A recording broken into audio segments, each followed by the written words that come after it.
Est-ce que vous vous souvenez de votre dernier critique, sur une réussite ou un échec, lors d'un lancer de dés pendant une partie de jeu de rôle? Je suis prêt à parier que oui, parce que ça a tendance à créer des situations inattendues. Ces 5% de chance, dans la plupart des systèmes, rendent à chaque fois la partie un peu plus mémorable et aussi provoquent des émotions autour de la table. De la joie, de la frustration, de la surprise, et aussi, et ça on n'y pense pas assez, de l'embarras pour le meneur de jeu. Oh, critique!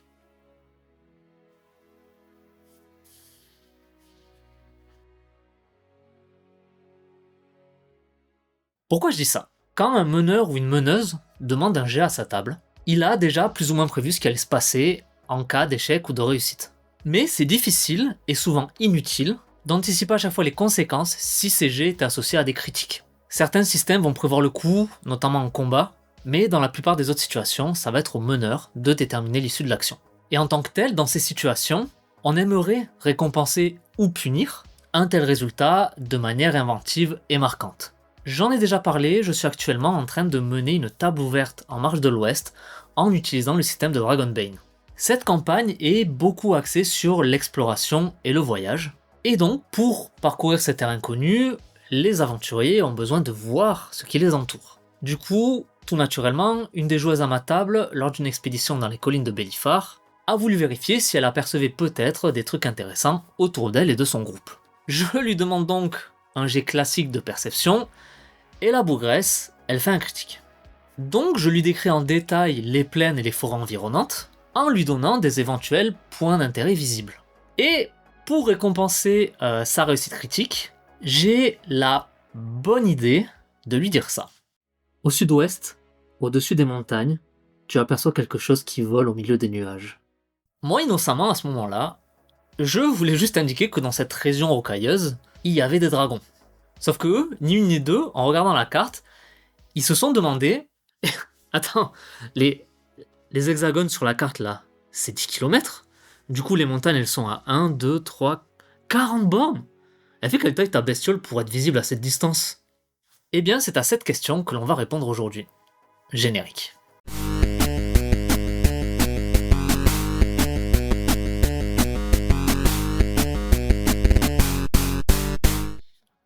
Voici la vue que j'ai depuis la fenêtre de mon bureau à l'endroit où je bosse. J'habite et travaille à Perpignan, dans le sud de la France, et les montagnes sur la photo font partie de la chaîne des Pyrénées qui fait la frontière avec l'Espagne. Et le sommet emblématique du département dans ces montagnes-là s'appelle le Canigou. Canigou que l'on voit sur la photo et qui culmine à 2785 mètres d'altitude. J'arrête là mon interlude géographique, surtout que sa hauteur ne nous intéresse pas. Par contre, la distance qui nous sépare va être beaucoup plus pertinente. La semaine après la partie que j'ai évoquée plus tôt, je repensais un peu à cette histoire de dragon, et en regardant par la fenêtre, je me suis demandé en le voyant à combien de kilomètres se situait le Canigou de là où j'étais. Je suis allé vérifier par curiosité, et la réponse était 39,66 km précisément. Donc je me suis aussi demandé quelle taille un dragon devrait faire pour que je puisse le voir depuis mon boulot. Parce que pendant la partie, sur le moment, j'ai juste répondu ça a l'air grand. Bon, par contre, je suis pas scientifique, je suis pas météorologue, je suis un rôliste. Donc on va mettre de côté 2-3 facteurs pour le calcul qu'on va faire. Déjà, et ça je sais que ça va faire plaisir à certains, partons du principe que la Terre est plate. Comme ça, si je veux calculer la hauteur d'un objet lointain, comme dans le cas présent, je n'ai pas à me soucier de savoir si celui-ci est en partie caché derrière une hypothétique ligne d'horizon. Ensuite, on va ignorer la perspective atmosphérique. Pour faire simple, il n'y a pas d'air, et donc pas de particules qui puissent gêner la visibilité. Mais du coup, les aventuriers sans air, ils vont canner, me direz-vous? Oui. Mais, remettons dans le contexte. Dans leur malheur, nos braves héros ont de la chance. Avant de mourir d'asphyxie, ils aperçoivent un dragon qui vole au-dessus d'une montagne située à environ, comme par hasard, 40 km. Et tout en sentant la sueur perler sur leur visage, au milieu des convulsions naissantes, et comprenant que leur dernier souffle de vie était en train de quitter leur corps, dans un ultime éclair de lucidité qui leur permet un instant d'oublier leur agonie, ils se posent cette question. Comment qu'il est gros, le dragon? Je vous ai dit que je n'étais ni scientifique ni météorologue, je suis toujours pas, Mais pour l'occasion, j'aimerais enfiler une casquette de mathématicien. Est-ce que vous vous souvenez du théorème de Thalès? C'est une règle en géométrie qui dit que lorsqu'une droite parallèle à un côté d'un triangle coupe les deux autres côtés, elle crée des rapports égaux entre les longueurs des segments formés. Je vous mettrai des schémas, mais c'est grâce à ça qu'on va avoir notre réponse. On va tout de même avoir besoin de deux choses. La première, c'est de connaître la distance qui nous sépare de l'objet ou de la créature que nous observons. Pour le coup, vu qu'on joue avec une carte à grille hexagonale, c'est plutôt facile, même si pour le cas présent, on va rester avec notre exemple du canigou. Et la seconde chose dont on a besoin, c'est une règle ou tout autre objet gradué que l'on placera devant notre œil au niveau du sujet en arrière-plan. Et donc voici le schéma afin de comprendre le calcul. Le point A va représenter notre œil. Le segment BC, notre règle. Le segment DE, l'objet que nous voulons mesurer, là en l'occurrence un dragon.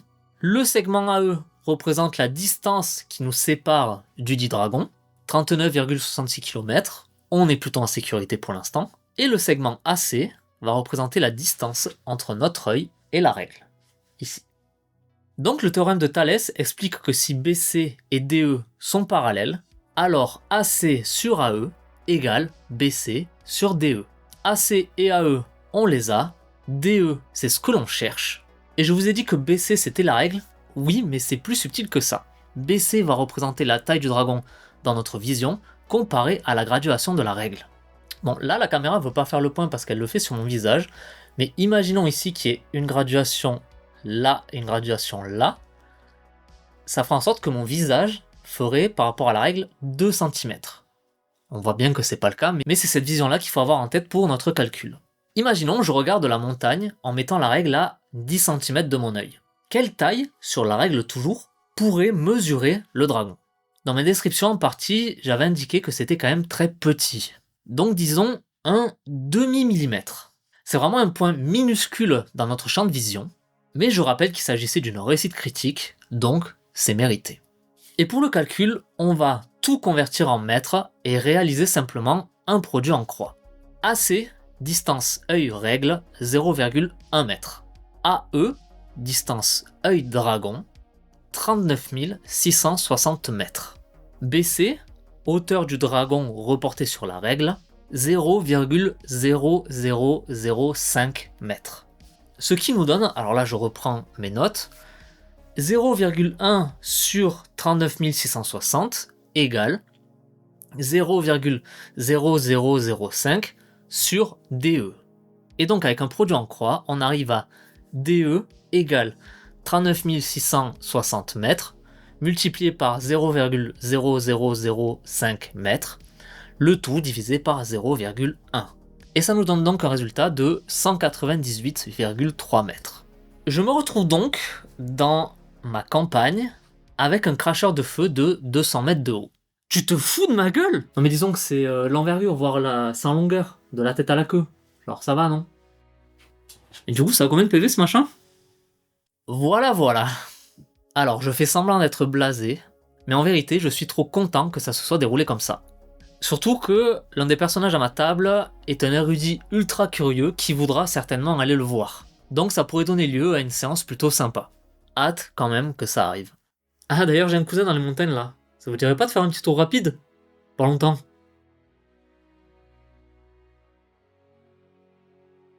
Allez, faites pas les bâtards là! Je sais que cette vidéo a des airs de cours plus que passables de géométrie. Il y a certainement quelques imprécisions, mais là où je voulais en venir, et j'aimerais finir là-dessus, ce que je viens de vous décrire, c'est l'essence même de ce qui me plaît dans le jeu de rôle, la surprise. C'est pour ça, entre autres, que j'aime autant les tables aléatoires et les systèmes à base de dés qui ont des mécaniques qui permettent de créer de la narration et donc du jeu. Car ça me permet, même en tant que meneur de jeu, d'être étonné autant que les joueurs par l'histoire qu'on est en train de raconter. Une phrase qui résume bien cet état d'esprit, c'est « jouer pour voir ce qu'il va se passer ». Merci de m'avoir écouté, c'était Cyril, à la prochaine.